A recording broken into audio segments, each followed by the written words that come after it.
자, 이번 시간은 시장에서 수요와 공급에서 가격이 어떻게 결정되는지 원리를 공부하는 시간입니다. 자, 여기서도 우리가 28회 시험은 계산 문제가 출제를 했습니다. 28회 시험 계산 문제고요. 또 우리 2년 전에 26회 시험에서도 계산 문제가 또 출제를 했습니다. 이 계산 문제가요, 드문드문 나와요, 이게. 그런데 여러분 28회 나왔으니까 내년 29회는 계산 문제는 안 낼 것 같죠? 안 내고 우리 말로써 이론으로서 출제를 할 것 같은데, 그러면 그 이론을 알려면 우선 기본 개념 정도는 이해를 하셔야 됩니다. 자, 먼저 이제 우리가 배운 내용을 이제 한번 보시면은, 자, 가격은 우리가 Y축이죠. 종축. X축인 횡축에는 뭐죠? 우리는 이제 수요량과 공급량을 다 배웠기 때문에 이 거래량, 시험 문제 보니까 이 거래량으로 나오대요. 이 거래량을 수요량과 공급량을 줄여서 수급량이라고 해요. 수요량과 공급량을 줄여서 수급량인데, 시험에는 뭘로 출제를 많이 한다? 이 거래량이라는 용어로 많이 나옵니다. 자, 그러면은 이때 수요 곡선은, 시장에서의 수요 곡선은 일반적으로 우하향하고, 공급 곡선은 일반적으로 뭐죠? 우상향한다. 이제 수요와 공급이 시장에서 만나는 거예요. 자, 만나는데 우선 가격이 상당히 높을 때 있다. 여러분 P0, 가격이 이렇게 상당히 높을 때는 어떻게 돼요? 수요 곡선과 만나는 점.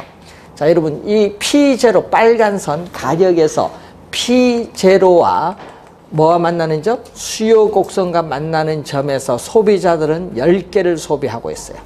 자, 소비자들은 가격이 비싸니까 상품을 적게 소비하고 있어요. 그런데 생산자 입장에서는 어떻게 돼요? 가격이 비싸니까 수익성이 높죠? 그러면 공급을 더 많이 해요. 그래서 어느 점, 공급 곡선과 만나는 점에서 우리는 공급을 50개 하겠어요. 그럼 수요량은 10개인데 P0에서 공급량은 몇 개? 50개. 그럼 50개에서 10개를 빼면은 몇 개가 남죠? 40개가 남아요. 그래서 50개에서 10개를 뺀 이 크기가 40개인데 공급량이 40개가 더 많아요. 이걸 우린 기업의 입장에서 보면 재고거든요. 재고. 그래서 요것을 우린 전문 용어로 공급량이 뭐다? 초과되었다. 그래서 초과 공급 또는 초과 공급량이라고 해요. 초과 공급 또는 초과 공급량이라고 하는데, 이 초과 공급량은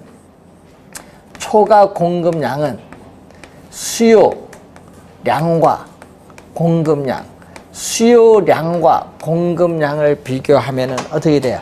우리는 수요량은 몇 개죠? 수요량은 10개, 공급량은 50개니까 공급량이 수요량보다 많은 상태를 우린 전문용어로 뭐라고 한다? 초과 공급. 공급량이 수요량보다 많은 상태를 초과 공급입니다. 그럼 초과 공급은 기업의 입장에서는 뭐가 돼요? 기업의 입장에서는 재고예요. 그럼 재고를 없애주기 위해서는 공급자 간에 뭐 한다? 경쟁을 하겠지. 재고를 없애주기 위해서는 공급자 간의 경쟁을 하게 되면은 가격이 하락을 해. 가격을 하락을 해서 재고를 없애야 되니까. 그래서 공급자 간의 경쟁이 벌어지면 가격은 뭐 한다? 하락을 한다.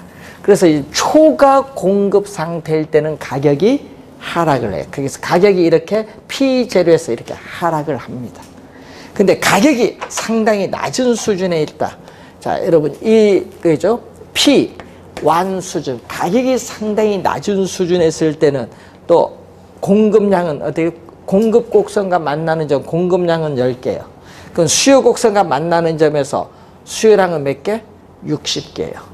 그러면은 또 P1, 가격이 상당히 낮은 수준에 있을 때는 이 점 60개에서 10개를 뺀 이 크기를 우리는 또 전문용어로 뭐라고 하냐면 초과, 수요량이 어떻게 돼? 초과된 거예요. 초과 수요 또는 초과 수요량이라고 해요. 초과 수요, 수요량이 초과되었다. 수요, 초과 수요 또는 초과 수요량인데, 여기서는 수요량과 공급량을 비교했더니 지금 공급량은 몇 개? P1 가격에서 공급량은 10개. 수요량은 몇 개? 60개니까 수요량이 공급량보다 많아요. 수요량이 공급량보다 많은 상태를 초과 수요라는 말 써요. 초과 수요. 자, 이런 경우에 초과 수요일 때는 또 누가 소비자들은 10개라는 적은 양의 상품을 소비하기 위해서는 또 누가 경쟁을 벌여요? 수요자 간의 경쟁이 벌여요. 경쟁이 벌이면서 가격은 어떻게 돼? 상승합니다. 그러니까 가격이 오른다는 것은 소비자들은 10개라는 적은 양의 상품을 소비하기 위해서는 어떻게 돼? 높은 가격을 지불하는 사람이 그 상품을 차지해서 뭐 한다? 소비를 하는 거예요. 예? 그래서 가격이 뭐죠? 수요자 간의 경쟁에서 가격은 상승해요. 자, 그래서 그림에서 보듯이 초과 공급일 때는 가격이 뭐죠? 하락을 하고 초과 수요 상태가 있으면 가격은 상승을 하는데 이것은 우리가 여러분이 현재 시장에서 이거 어떻게 돼? 이론은 몰라도 현실적으로 여러분 많이 이해할 수 있는 부분이에요. 이거는. 예? 그래서 요즘 보세요. 아파트 공급은 어떻게 돼요? 별로 없는데 아파트를 사고자 하는 수요가 많으니까 아파트 가격이 뭐한다? 급등하잖아요. 당연하죠. 수요량이 공급량 많으면 가격이 올라요. 자, 이런 조정 과정을 거쳐요. 초과 공급일 때는 가격이 하락하고 초과 수요일 때는 가격이 오릅니다. 이런 조정 과정을 거치면서 수요 곡선과 공급 곡선이 교차하는 이 점을 우리 E라고 할까요? 균형, 이퀄리브리엄, 약어 E로 해서 이 점을 균형이라고 해요. 수요 곡선과 공급 곡선이 교차하는 점에서 우리는 균형이 달성되는 거예요. 균형. 자, 여러분 이런 게 있거든요. 자, 여기서 어떻게 돼요? 공이 있어요. 이 공이 있는데 여러분 사람이 손으로 툭 한번 쳐볼까요? 여기에 탁 툭 치면은 공이 어떻게 돼요? 밑으로 떨어지죠. 떨어져서 어떻게 돼요? 이렇게 왔다 갔다 하죠. 왔다 갔다 하다가 일정한 시간이 지나면 어떻게 돼요? 공이 이렇게 멈춰 있어요. 멈춰 있는 이 상태가 균형이야. 왔다 갔다 이때는 뭐죠? 불균형. 그럼 이때 멈춰지는 상태가 균형. 그러면 균형이야, 이게. 그럼 균형 상태에 있는데 여기서 어떻게 돼? 외부에서 충격을 주지 않는 한 이 점에 이 공이 움직일 수 있다 없다? 없죠. 이 상태, 움직일 수 없는 이 상태가 바로 균형이야. 그럼 균형인데 만약에 움직이면 어떻게 돼? 이 공이 외부 충격을 또 주면 왔다 갔다 또 하죠? 그럼 불균형이 되는 거예요. 그러면 이 균형 상태에서 충격을 줄 수 있어. 그럼 충격을 어디에 주는 거야? 뭐 수요에 줄 수도 있고 공급에 충격을 주면은 균형에서 벗어나죠. 벗어나서 다시 균형으로 가느냐 안 가느냐 이런 걸 연구하는 거예요. 저희들은. 그럼 우선은 수요 공급이 교차하는 점이 균형이다. 그래서 외부에서 충격, 수요 공급에 충격을 주지 않는 한 이 균형 상태에서 벗어날 유인이 없는 이러한 상태를 뭐라고 해요? 균형이에요. 균형. 자, 그러면 균형일 때 형성되는 이 가격을 뭐라고 하느냐? 자, 균형일 때 형성되는 이 가격, PE, 이 가격, 균형일 때의 가격을 우리는 전문용어로 균형 가격이라고 해요. 근데 균형 가격만 나오면 좋은데 정책이론에서 가끔 또 다른 용어로 또 출제를 해버려요. 균형 가격인데 시장이죠, 지금. 시장에서 초과 공급도 없애주고 초과 수요도 없애주는 가격이라는 의미야. 그래서 시장의 초과 수요와 초과 공급을 없애는 걸 클리어, 청산이라고 해. 청산시켜주는 가격이라는 의미에서 우리는 시장 청산 가격 또는 줄여서 시장 가격이라고 해요. 시험 문제 가끔 시장 가격이 나오면 균형 가격이다 이렇게 보시면 돼요. 예? 자, 그럼 시장 가격, 균형 가격 같은 용어인데, 그럼 이 균형 가격에서 형성되는 이 수요량과 공급량, 이게 몇 개냐 하면요. 예를 들어서 25개다. 그럼 수요량도 25개, 공급량도 25개입니다. 이때 이 Q2를 뭐라고 하냐면 균형 거래량이라고 해요. 균형 거래량 또는 균형 수급량이라고 합니다. 균형 거래량, 균형 수급량인데, 즉 이 균형 가격 수준에서의 수요량과 공급량을 균형 거래량인데, 균형 거래량일 때는 수요량도 지금 몇 개? 25개. 수요량도 25개. 또 공급량도 25개예요. 그러면 수요량과 공급량이 같아요. 그래서 항상 여러분 공부할 때 균형이란 말이 나왔다. 시험 문제에 이 균형이란 말이 떴다 하면은 머릿속에 기억을 해야 돼요. 뭘로? 수요량과 공급량 같다. 그래서 뭐 28회, 26회 계산 문제 나오면은 수요량과 공급량 갖다 놓고 계산하면 바로 답이 나오는데, 예? 요거 갖고 계산을 해야 되는 거예요. 26개, 28회 시험 같은 경우에는. 그래서 균형이란 말이 나오면은 수요량과 공급량이 서로 뭐다? 같다. 이렇게 해버려요. 같다.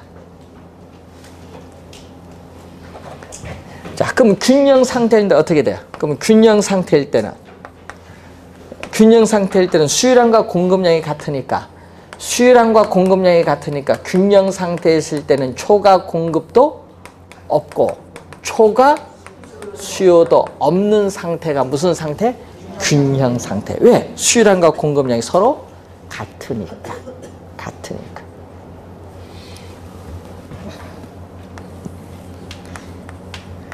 QD는 뭐라고 했다? QD는 수요량 마이너스 EP 플러스 4다. 수요량. 자, 공급량 QS EP 마이너스 4다. 자, 수요량은 이렇게 주어지고 공급량은 이렇게 주어졌어요. 자, 이렇게 주어졌을 때 그러면 균형 가격 거래량은 어떻게 돼요? 여러분 균형 가격 거래량 구할 때는 항상 어떻게 구한다?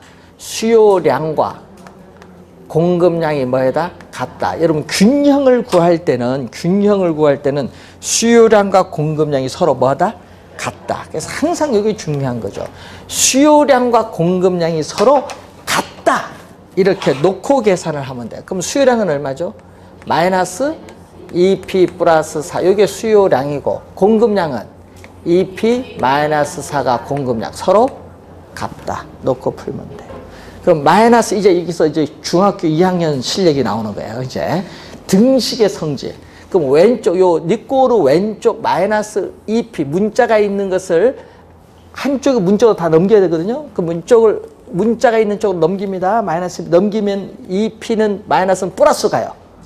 플러스 EP에 또 플러스 EP니까 더해주면 뭐죠? 4P예요. 4P. 그 또 마이너스 4죠? 마이너스 4를 또 왼쪽으로 넘기는 걸 2항이라고 하는데 넘기면은 마이너스는 플러스로 바뀌어요. 플러스에 플러스 하면 얼마? 8. 이게 등식의 성질이야.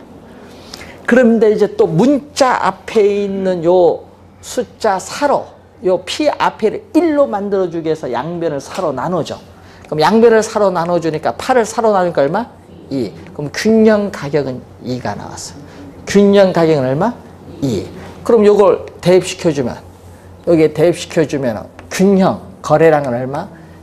여기에 마이너스 2죠. 여기 이익이 들어가니까 마이너스니까 얼마? 마이너스 4 더하기 4니까 얼마? 제로. 수요량도 0이고 공급량도 0이에요. 네? 그래서 균형 거래량은 제로. 균형 가격은 얼마? 2. 이렇게 구하는 거예요. 항상 계산할 때는 뭐를? 수요량과 공급량이 서로 뭐다? 갖다 놓고 계산하면 돼요. 하나 예를 들어본 거예요. 여러분 계산할 때 이렇게 놓고 계산하라는 하나 예를 본 겁니다. 그런데요, 지금은 보니까 계산이 쉬워 보이거든요. 제가 계산했기 때문에. 그런데 여러분이 계산하면 이게 잘 안 돼요. 예, 여러분 30년 전에 공부하시다가 요거 하려면 다 잊어버렸어요. 예, 근데 여러분 약간만 하면 돼요. 예, 자식분한테 물으시면 잘 가르쳐줘요. 자, 여러분 자식분하고 대화가 됩니다. 물어보세요. 대화가 돼요. 이제 공부하시다 보면은 이제 공부하면 공부 어렵구나. 너도 어렵지. 나도 어렵다. 대화가 됩니다. 원래 합격자 중에요 80대 이상에서 최종 합격 한 명이 됐습니다. 그분도 돼. 그럼 그분 왜 합격했을까? 치매 예방이겠지. 우리나라 지금 업을 하는 분 중에요 서울 명목동에 95살 있습니다. 이제 아직은 뭐 괜찮아. 아직도 베레모스가 잘 다니고 있습니다. 예? 그렇게 이제 이건 나이에 관계 없어요. 운전은 나이에 관계 있지만 이건 관계 없어. 부동산 그만큼. 자, 여러분 60에 환갑장 잘합니다. 60에 30살입니다. 여러분 60살이요. 옛날에 환갑이면 지금은 여러분 30살이에요. 지금은. 요즘 건강관리 잘하면요 90까지 가잖아요. 그러니까 여러분 옛날에 30살을 생각하면 돼요. 앞으로. 예? 그럼 요즘은 직장인들은 얼마나 나와요? 요즘 전에 보니까 현대중공업 보니까요. 예? 이사가 2년 전에 3,000명 정리하는 거 얘기 들어보니까 인력관리본부 상무실한테 물어보니까 그 얘기 하더라고요. 한 사무직이죠. 현대중공업 사무직. 거의 42살 다 잘려요. 나와서 뭐 할 거예요, 이제? 예? 스카이 출신들인데. 나와서 뭐 할 거야? 그래서 이제 할 게 없대. 그러니까 통닭집 사장을 하든지. 그거 하면 망하지. 예? 그러니까 이제 할 게 중개사 공부를 하면서 뭐를 할까 한번 생각을 하는 거예요. 다양하게. 그러니까 여러분이 앞으로 40세 중반에 나오면은 90세까지 거의 45년이 남았는데 직장은 15년밖에 근무를 못했고. 그러니까 여러분 중개사는 영원한 겁니다. 우리나라는요. 자격증. 그래서 70대에 몇 명 합격한 줄 아세요? 예? 70대 19명 합격했습니다. 예? 미성년자, 예? 19살 미성년자 21명 합격했습니다. 예? 최연소 15살.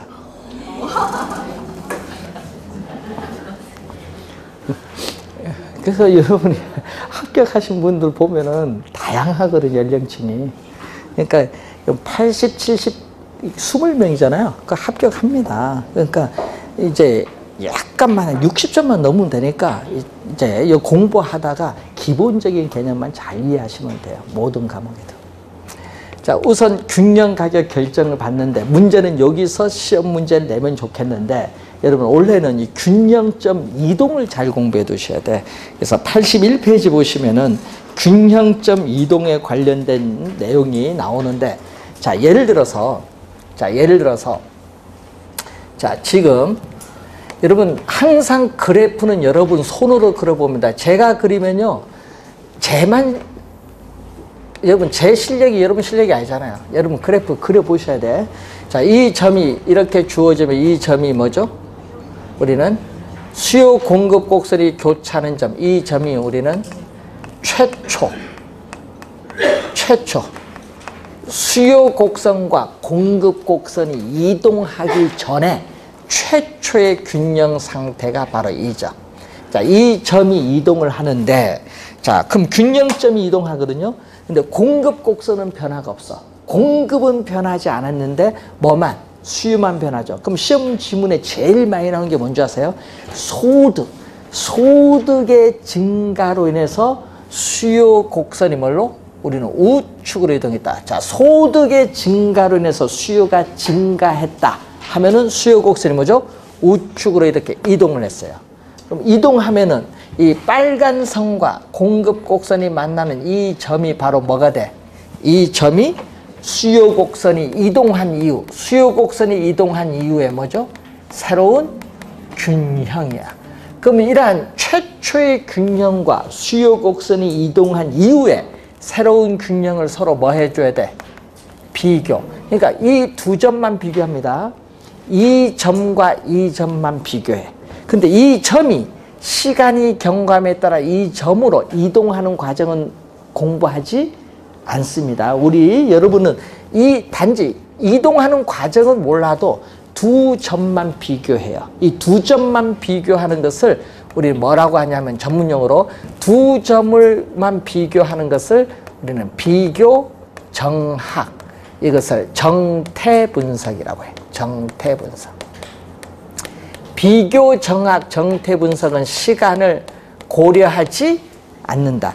이 점이 시간이 경과함에 따라 이 점으로 이동하는 과정은 고려하지 않고 단지 두 점만 비교를 해서 균형 가격과 거래량이 어떻게 변하냐. 이 두 점만 비교해서 균형 가격은 뭐죠? 최초에 비해서 상승하고 거래량은 뭐였다? 증가했다. 단지 두 점 비교해서 균형 가격과 거래량이 어떻게 변화하는지만 분석하는 것을 뭐라고 한다? 정태 분석 또는 뭐죠? 비교 정학. 그럼 19회 시험에 지문에 비교 정학이라는 용어가 나오니까 요 해석이 안 돼서 또 틀리는 분이 있어요. 비교 정학은 정태 분석이라고 하고요. 시간을 고려하지 않고 분석한다. 그러니까 단지 이 두 점만 비교한다는 거죠. 자, 지금 여기서 여러분 봤습니다. 자, 그러면 지금 수요가 뭐 했어요? 화살표 수요가 증가했습니다. 이때 시장에서의 균형 가격과 균형 거래량이 어떻게 변하느냐. 자, 균형 가격은 뭐 했어요, 지금? 균형 가격 상승하고 거래량도 뭐 했다? 증가했죠. 거래량도 증가했어요. 자, 이런 경우입니다. 균형 가격 상승, 균형 거래량 증가했습니다. 그럼 수요가 감소하면 어떻게 돼요? 이번엔 수요가 감소하면 그림을 한번 그려드릴게요. 또, 자, 수요 곡선, 공급 곡선이 주어졌을 때 또 이 점이 뭐죠? 최초의 균형.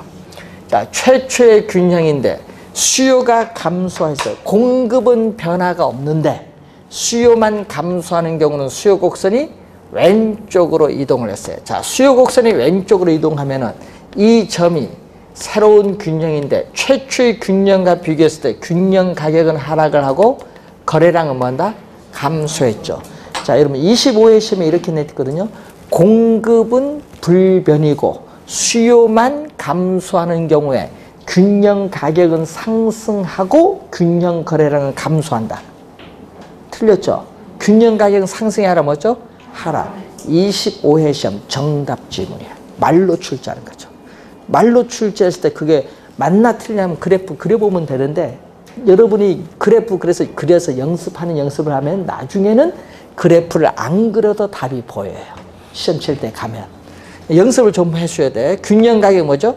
하락을 하고 균형 거래량 뭔다? 감소를 해요. 자, 그럼 이번은 공급이 뭐 하는 경우? 증가하는 경우. 공급이 증가하는 경우. 한번 그림도 한번 볼까요?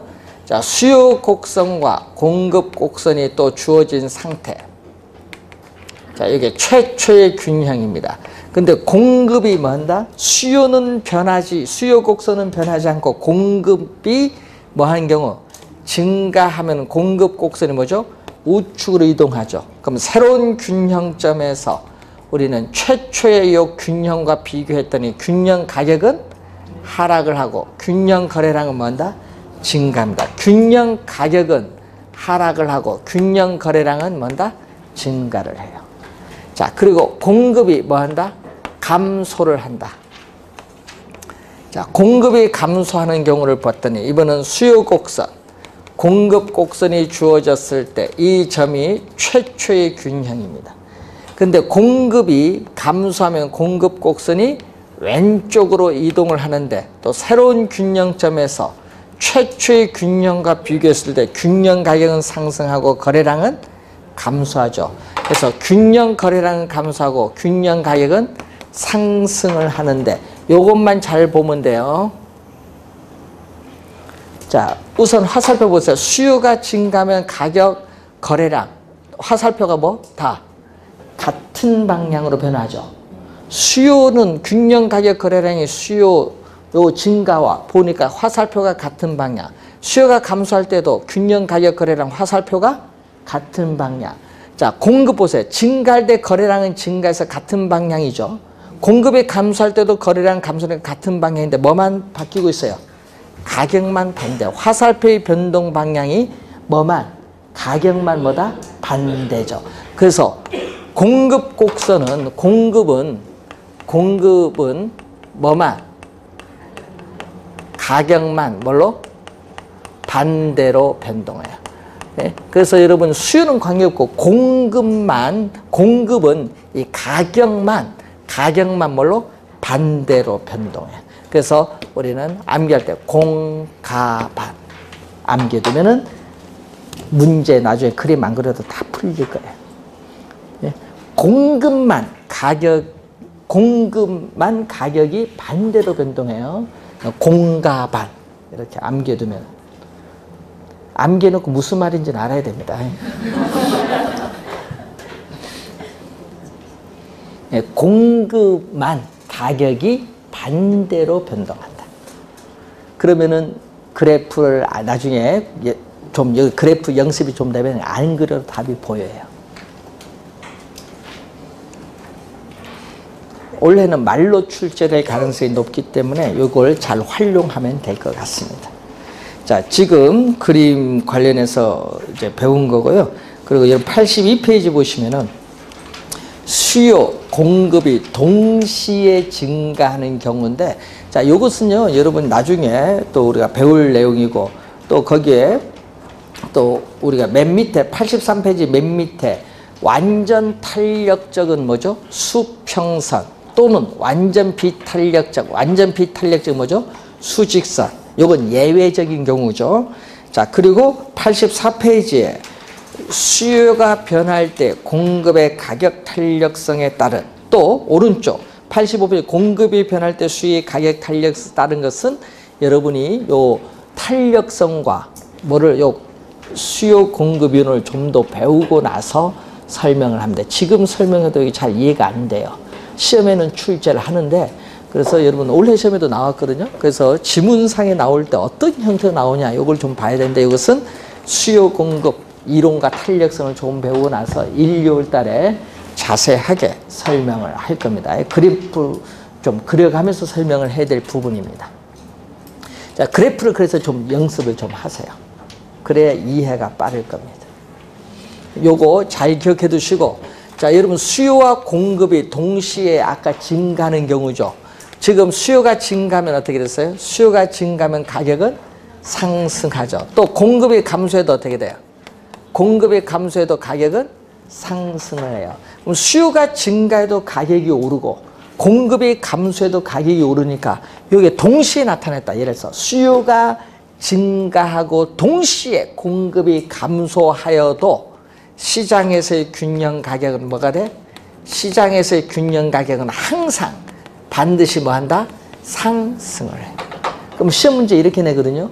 시장에서의 균형, 시장에서의 아파트 균형 가격이 상승하는 경우를 바르게 찾은 것. 그럼 보기가 나올 거 아니에요. 그럼 보기에서 뭐를 찾으면 돼? 수요가 증가하든지 공급이 감소하는 걸 찾으면 돼. 보기에서. 예? 또는 여러분 수요가 감소하면 어떻게 돼요? 수요가 감소하면 가격은 하락을 하고, 또 공급이 증가를 했을 때 가격은 또 하락을 해요. 그때 수요가 감소하고 공급이 동시에 증가하는 경우에도 우리 균형 가격은 반드시 하락을 해. 균형 가격은 반드시 하락. 이런 경우에는 균형 가격이 반드시 상승하는 경우, 이 경우에는 균형 가격이 반드시 하락하는 경우. 그래서 여러분 앞으로 모의고사 보면요, 시장에서의 아파트의 시장 균형 가격이 상승하는 경우, 하락하는 경우를 시험 지문에 자주 나와요. 그때 요걸 잘 염두에 두시면 돼요. 그러니까 여러분 기본은 요거죠. 요것만 잘 이해를 해두면은 우리가 어떤 유형의 문제 나와도 잘 풀려요. 그래서 나중에 그래프 그리는 연습을 실제 해보세요. 그러면은 이제 좀 쉽게 풀립니다. 자, 86페이지로 넘어와서 경기 변동으로 갑니다.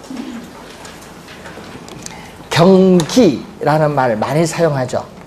경기라는 것은 경제의 활동 상태를 경기라고 해요. 그럼 여러분 우리 뉴스 신문에 보시면은 경기가 좋다 나쁘다는 얘기를 많이 해요. 경기가 좋다 나쁘다는 것은 경제 활동의 상태가 좋다 나쁘다 같아요. 그래서 이 경기가 좋고 나쁨이 시간이 경과함에 따라 되풀이해서 반복이 되죠. 그래서 우리는 경기 변동을 경기 순환이라고도 얘기를 합니다. 자, 그때 이러한 경기 변동에 있어서 우리가 한번 보시면 그림이 하나 87페이지에 나오는데 여기에 추세선이 나오죠. 자, 이렇게 계속 이런 게 경기가 이렇게 순환적으로 이렇게 반복이 돼. 이게 추세선이에요. 그럼 이 점이 뭔지 아세요? 이 점이 경제의 산 올라가잖아요. 산 올라가면 여기 정상이라고 해요. 그래서 이것을 우리는 정점, 우리 피크를 번역한 건데 정점 또는 산의 뭐다? 정상. 그럼 이 점을 뭐죠? 경기의 바닥. 경기 바닥인 저점인데 저점이 바로 트라우. 요게 뭐죠? 골짜기라고 해. 그래서 이것을 저점 또는 영어를 번역해서 그래요. 계곡이라고 해. 자, 그래서 정점, 계곡, 저점. 그럼 이 정점과 이 저점 사이에 이 길이를 뭐라고 하냐? 경기 변동의 진폭이라. 경기 변동의 진폭. 자, 그러면은 이 정상을 향해 올라갔을 때를 우리는 뭐라고 한다? 정상을 향해 올라갔을 때는 호경기야. 자, 여러분 일반 경기에서의 호경기를 부동산에서는 뭘로 부른다? 이것을 부동산에서는 상향 시장. 자, 일반 경기의 호경기, 호황의 국면을 부동산에서는 뭐죠? 상향 시장. 그리고 정상을 통해서 내려오는 요거 뭐죠? 후퇴 시장의 국면. 그리고 바닥을 통해서 내려가는 이 국면을 뭐라고 한다? 일반 경기에서는 불경기 또는 불황인데 이것을 부동산에서는 뭐죠? 하향 시장의 국면. 그리고 바닥을 통해서 올라가는 요거 뭐죠? 회복이죠. 자, 그러면 요거죠. 정점에서 이 정점에 이르는 이 한 사이클. 이게 요점이 바로 한 사이클이죠. 아니면 또 어디서? 또 아니면 여기서? 또 아니면 어디까지? 여기까지. 여기서 여기까지든, 여기서 여기까지든, 아니면 여기서 여기까지든. 예? 한 사이클. 이 한 사이클을 우리 뭐라고 한다? 한 사이클을 경기 변동에 뭐라고 한다? 주기. 한 사이클. 경기 변동의 주기라는 용어를 사용해요. 그래서 그림 보시면서 주기는 무엇이고 그리고 진폭은 무엇인지를 우리가 확인해 보시면 되겠습니다. 자, 88페이지 보시면은 부동산 경기 변동에 있어서의 우리는 측정 지표가 나오죠. 자, 부동산 경기 변동을 측정하는 지표가 나오는데 이 지표 중에 3대 지표가 있는데 그 3대 지표 중에서 우리는 첫 번째가 건축량이에요. 부동산 경기는 건축 경기라고 불릴 만큼 건축량에 많은 영향을 받아요. 이 건축량 중에서도 여러분이 또 뭐를 가지고 많이 보면 건축 허가량. 자, 여러분 건축 허가를 뭐 한다? 신청을 해야 되거든요. 예? 시군구에 신청을 해야 되잖아. 그러면 신청을 해서 이제 허가를 받아야 돼요. 그래서 건축 허가량을 알면은 앞으로 미래 건축 경기가 어떻게 변동할 것인가를 예측할 수 있기 때문에 상당히 중요한 지표입니다. 또 건축 허가를 받아서 바로 즉시 착공을 안 할 수도 있죠. 택지는 있는데 뭐 2년 뒤에 착공할 수도 있잖아요. 시차가 있어요. 그래서 허가를 받고 또 뭐를 또 한다? 착공 신고를 또 해야 돼요. 그래서 또 뭘 해야 돼? 착공을 해야 되겠잖아요. 그래서 건축 착공량이 있어요. 그래서 이 건축 허가량이라든지 건축물에 대한 착공량은 여러분이 허가 신청, 착공 신고를 해야 되기 때문에 자료 수집이 용이해요. 자료 수집이 쉽다 보니까 건축량을 파악하는 데 상당히 중요한 지표가 돼요. 이 두 가지는. 자, 그리고 또 두 번째 지표 중에 하나가 뭐죠? 거래량이 있어요. 거래량은 주택 거래량이 일반적입니다. 그래서 주택 거래량이 많으면 일반적으로 호경기, 주택 거래량이 적으면 일반적으로 불경기라고 하는데, 그럼 거래량이 많은지 적은지를 알기 위해서는 여러분 어디 가야 되냐 하면 등기소 가야 돼. 등기소. 부동산을 취득을 하면은 뭐 한다? 예? 등기를 해야 되잖아요. 내 거 만들어야 되니까. 그래서 등기 신청 건수를 봐야 돼. 등기, 부동산 등기소의 등기 신청 건수, 등기 실적을 보면 되고, 또 부동산을 취득하면 또 세금을 또 납부해야 돼. 뭐를 지방세인? 취득세를 납부해야겠잖아요. 이 취득세, 납부 실적을 보면은 거래량을 파악할 수 있죠. 그래서 여러분 뉴스를 보다 보면은 뭐죠? 우린 전년 대비 거래량, 또는 분기별 거래량, 또 전월 대비 거래량, 이런 용어가 많이 나오잖아요. 그때는 이런 걸 보고 판단하는 거죠. 자, 거래량. 여러분, 거래량이 많으면 누가 좋아요? 취득세 들어오잖아요. 거래량이 많으면 취득세가 들어오잖아요. 또 양도소득세는 국세입니다. 취득세는 지방세. 거래가 많으면요, 지방자치단체 세수 수입이 증가해요. 예? 그래서 거래량이 많아져서 세수 수입이 늘어나면 그 지방자치단체 뭐를 많이 해줄 수 있어요? 예? 돈을 이전보다 더 많이 쓰죠. 뭐 무상급식 같은 것도 해주고 무상교육도 해줄 수 있지. 돈이 안 들어오니까 못 해주는 거지, 지방세에서. 그래서 이 거래량도 상당히 중요해요. 지방자치단체 세수 수입과 관련해서. 자, 그렇지만 또 뭐가 있냐면 또 하나의 또 지표 중에 하나가 부동산 가격입니다. 부동산 가격. 자, 여러분 실제 건축량의 생산, 건축물의 생산과 무관하다. 실제 건축물의 생산량과 무관하게 단지 부동산 가격만 오른다고 해서 부동산 경기가 좋다 말하는 것은 틀린 개념이다. 왜냐하면요, 건축 비용이 상승함으로써 건축물 가격이 오를 수도 있고, 또 부동산 투기에서 일시적으로 부동산 가격이 오를 수도 있기 때문에 건축량의 생산과 무관하게 단지 가격만 오른다고 그 하나만 보고 경기 좋다고 말하는 것은 틀렸다, 이 말입니다. 그러니까 그래서 뭐 한다? 우리는 부동산 경기를 판단할 때는 이 하나하나의 단순 지표만 가지고 판단해서는 안 된다. 이런 여러 지표를 측정을 해서 종합적으로 고려하여 판단하는 것이 좋다, 이 말입니다. 하나만 갖고 판단하지 말라는 얘기예요. 오류가 생길 수 있다는 거죠. 하나만 보고 전체를 잘못 보는 오류가 생길 수 있어요.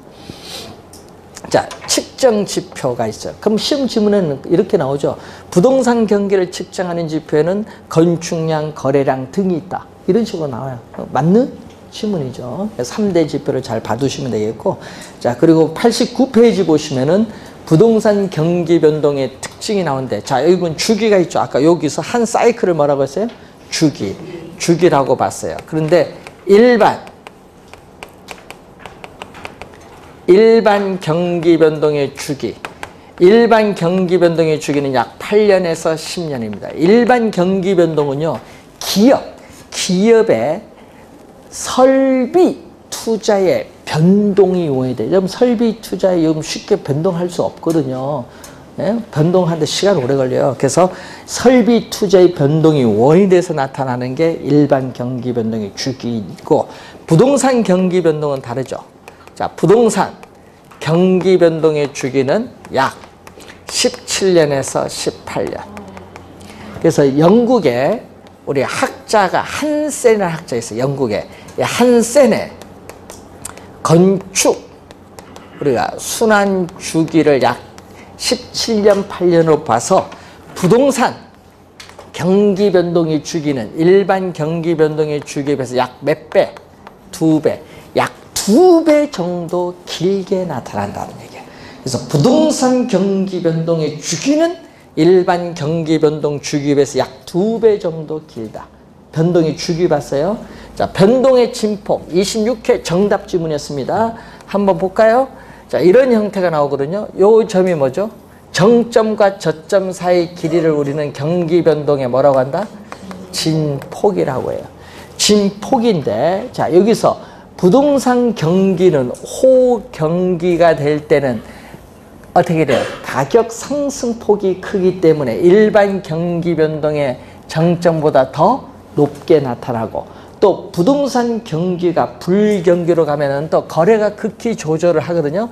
가격 하락폭이 일반 경기보다 저점보다 더 깊게 나타나요. 그래서 부동산 경기 변동의 진폭, 이렇게 부동산 경기 변동의 진폭은 일반 경기 변동의 진폭보다 더 크다.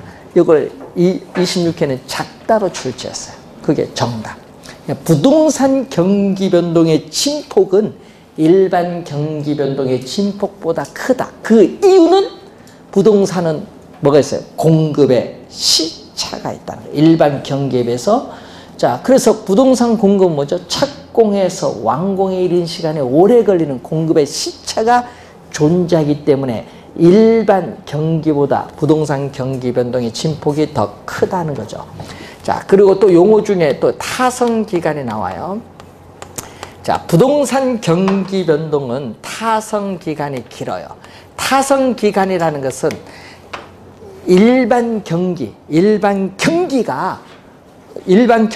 여기 나오거든요. 자, 그럼 부동산 경기가 일반 경기에 비해서 뒤지는 시간차를, 뒤지는 시간적 갭, 시간차를 뭐라고 한다? 타성기간. 이것도 공급의 시차로 인해서 타성기간이 나타나는데, 우리나라입니다. 우리나라는 평균 약 2년 정도 뒤에 나타나요. 타성기간. 그러면 여러분, 우리 IMF가 언제 터졌죠? 1997년 11월에 나왔거든요. 그러면 2년 뒤에 나오면은 여기 일반 주식 최저잖아요. 그러면은 일반 경기 바닥이면 부동산 경기는 1999년 11월이 바닥이 나와야 돼. 시차로 봤을 때는 2년이니까. 근데 IMF라는 충격이 너무 커서 미분양이 폭발적으로 증가하고 막 기업이 부도나니까, 그러다 보니까 저점이 빨리 왔어. 언제 왔냐? 4월 달이 저점이었어. 예? 그때 당시. 그러면 4월 달이 경기에 뭐가 왔다? 부동산은 바닥이 온 거야. 예? 바닥이 너무 빨리 온 거야. 그때 바닥에서 샀던 사람은 대박이 난 거지. 왜? 그때 서울특별시 평당 가격이 얼마냐? 550만 원이야. 99년 4월 평당 550이야. 예? 싸죠?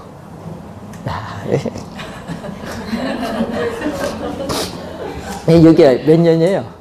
거의 한 18년만 사이에 엄청나게 왔습니다. 지금 평당 서울특별시 전체 1,500 정도 왔으니까 많이 왔어요. 상승폭이 상당히 컸죠. 그러니까 이 바닥의 흐름을 알면은 타임을 잘 잡아내는 거예요. 2년. 우리나라는 평균 몇 년?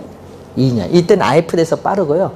이런 걸 잘 잡아야 돼. 일반 경기 바닥일 때, 부동산 경기는 시차가 있기 때문에 약간 타임이 좀 있다 생각을 해서 보시면 돼요. 그래서 여러분이 이제 전문가가 되려면 그런 걸 잘 잡아야 됩니다. 자, 우선은 타성기간이라는 용어 하나 배우셨어요. 타성기간. 자, 그리고 주기의 이 순환 국면. 여러분, 일반 경기가 좀 달라요. 이 주기의 순환 국면이 부동산 경기 변동은요, 명확하지가 않아요. 불분명해. 그리고 일정하지가 않아요. 왜냐? 부동산 경기는 이 이런 순환적인 경기 변동뿐만 아니라 다른 형태의 경기 변동이 혼합되어 나타내는 경우가 많기 때문에 일정하지가 않다. 그 질문도 한 3번 출제했어요. 주기순환 국면이 불분명하고 일정하지가 않습니다. 자, 부동산 경기는 일반 경기에 어떻게 돼? 전체적으로 볼 때 일반 경기에 시간적으로 뒤지는 경향, 시간적으로 늦게 나타나는 경향인데, 이것을 시간적으로 뒤에 나타나는 것을 후행이라고 해요. 후행 또는 후순환적, 후행하는 경향이 있다. 또는 후순환적인 경향이 있다. 이렇게 봅니다. 일반 경기에 시간적으로 뒤지는 경향이 나타난다는 거죠. 전체적으로 볼 때. 뭐 그런 여러 가지 형상인데, 뭐 그런 특징 몇 가지 한번 확인했습니다.